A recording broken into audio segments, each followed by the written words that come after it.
America's Congress passed the Residence Act in 1790. Proposed by the first President of the United States, George Washington, it established the federal capital on the banks of the Potomac River. Set on marshlands ceded by Maryland and Virginia, the site was a compromise between Federalists and the pro-slavery South. Washington, partially destroyed by fire during the 1812 war with Great Britain, took decades to build, and part of the land was returned to Virginia in 1846. But ever since 1800, Congress, the seat of legislative power, has met in the Capitol building, where John Adams became the first sitting president. The Capitol dominates Capitol Hill, looking out onto a long green corridor known as the Mall, linking monuments recounting the country's history, and flanking to the north the White House, home to the president.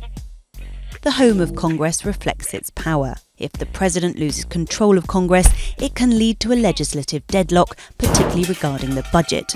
The federal state cannot function without a Congress-approved budget. In the event of a disagreement with the White House, the administration can be forced to partially shut down. In 2013, a shutdown lasted for 2 weeks. Washington also houses the Supreme Court and the Federal Reserve, and since 1943 the neighbouring suburb of Arlington, Virginia has accommodated the Department of Defense's headquarters, the Pentagon, targeted during the September 11 attacks in 2001. Created by the American Constitution, home to the IMF and World Bank headquarters, Washington, D.C. has a unique status.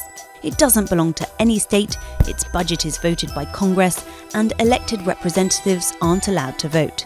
Washingtonians have only been able to vote in presidential elections since 1964.